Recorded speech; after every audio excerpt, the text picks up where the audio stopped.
À la une de l'actualité, ouvert mercredi 1er octobre à Béni, le procès avec à la barre des présumés assassins du général de brigade Mamadou Ndala se poursuit ce mardi au Nord Kivu.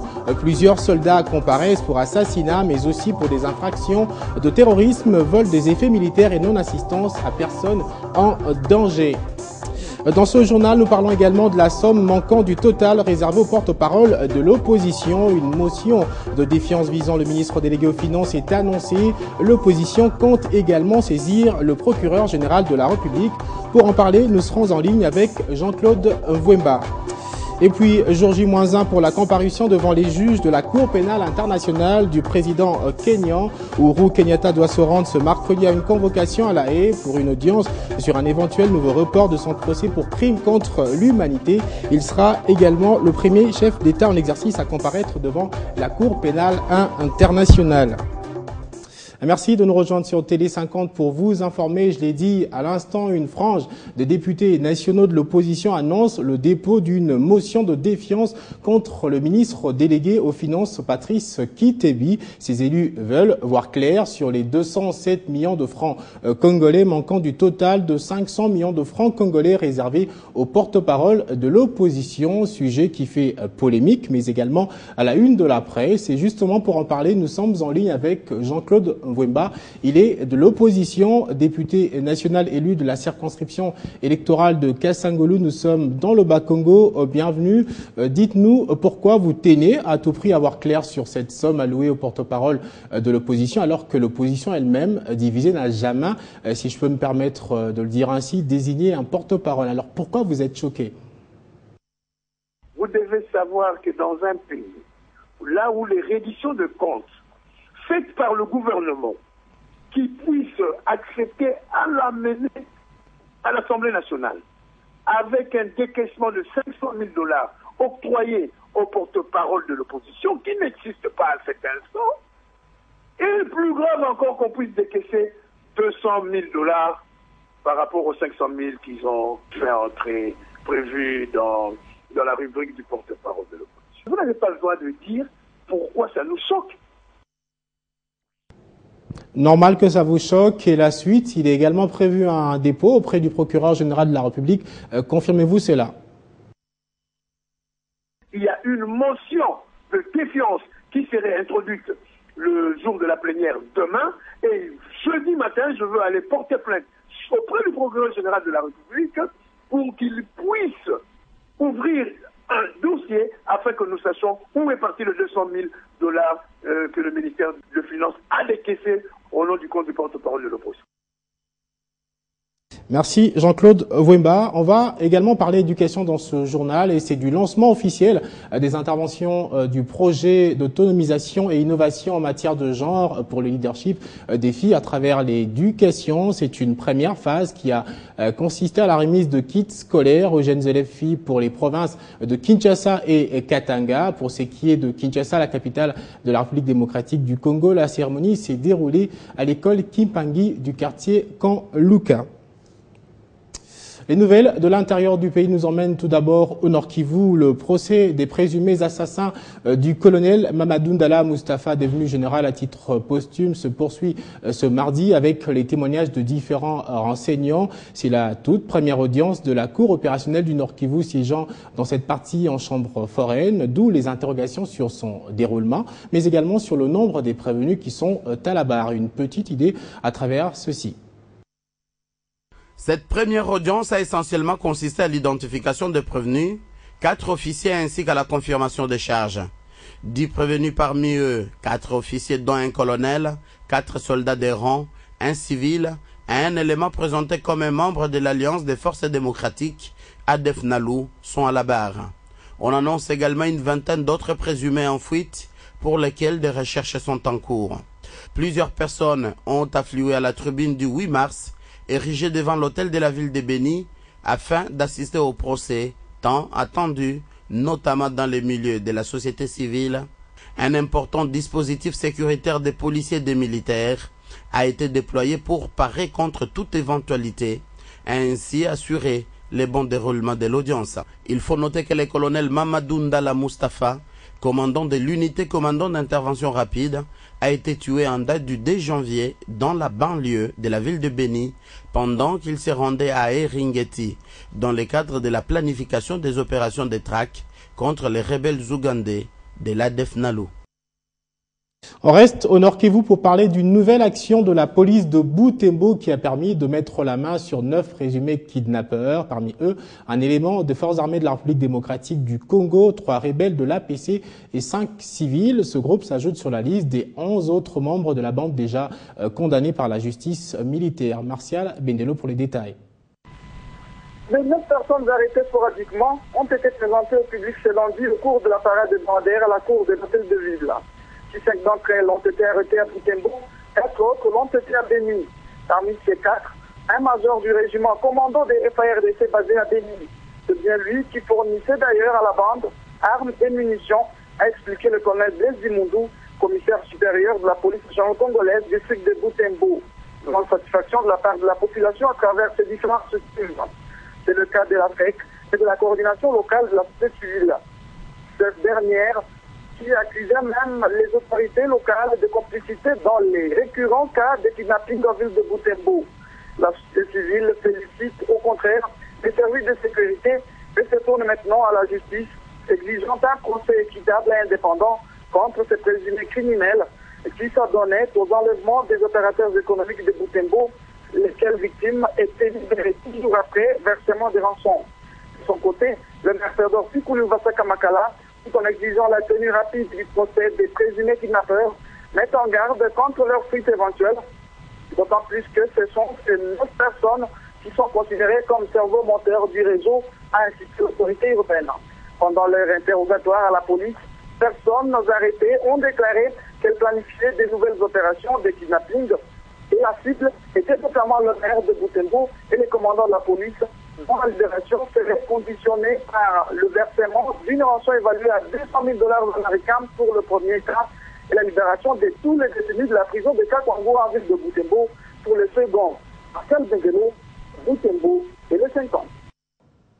Une autre opération, c'est celle des forces armées de la République démocratique du Congo au Katanga, où l'armée a investi dernièrement le quartier général du seigneur de guerre Gédéon Kyungu, situé dans le mont Kibawa, territoire de Moba. C'était au cours de l'opération dénommée Likofi, en français coup de poing, laquelle opération a permis de libérer 3 otages et saisir plusieurs documents présentés par la suite au gouverneur de province Moïse Katumbi. Laetitia Massimango pour le reportage.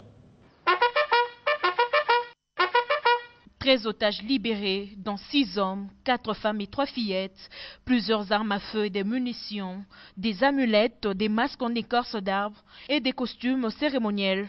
Voilà le butin de l'opération Likofi, menée au mont Kibawa dans le territoire de Moba par les éléments des FARDC et présentée ce vendredi au gouverneur du Katanga à la 6e région militaire.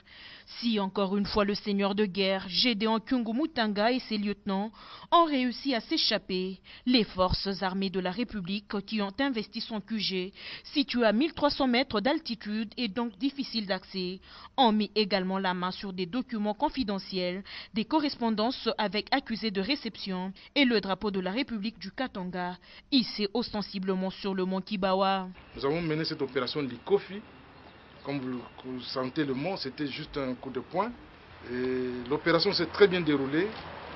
Comme vous le remarquez, ils étaient surpris. En pleine séance, il a tout laissé.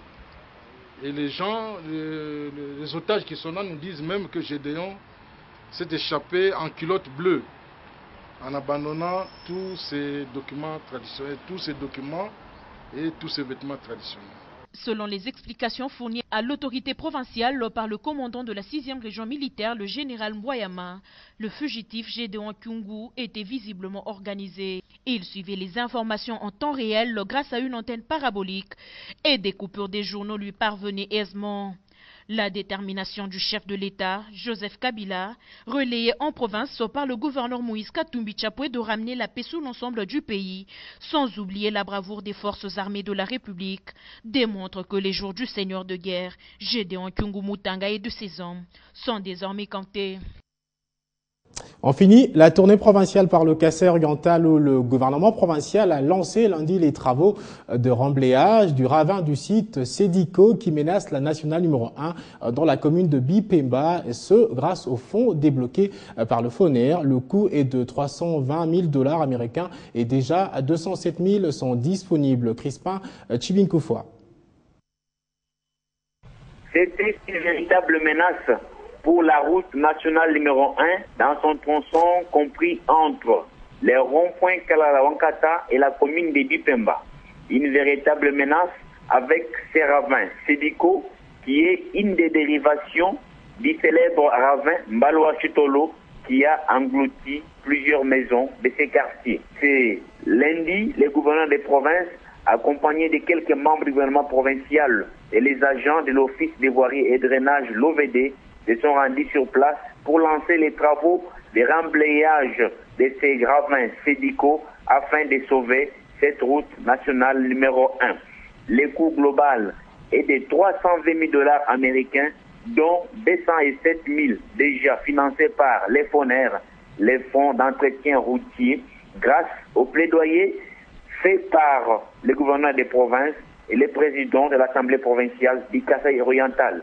Selon le ministre provincial des Travaux publics et infrastructures, ces travaux prendront 60 jours ouvrables pour ne pas parler des intempéries, notamment les jours qu'il pourra pleuvoir. Le gouverneur des provinces qui a pris parole a fait une mise en garde sévère contre les actions de l'OVD pour ne pas faire du provisoire, mais plutôt faire du définitif. Depuis la ville de Mbujumaï, Crispin Chibinkoufoua, Télé 50.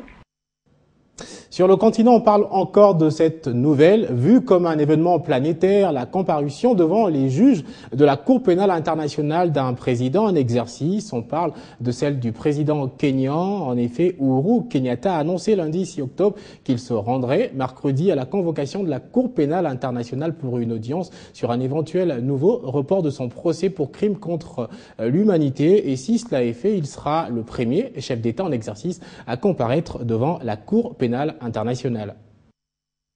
C'est une annonce qui a surpris l'opinion kenyane ce lundi.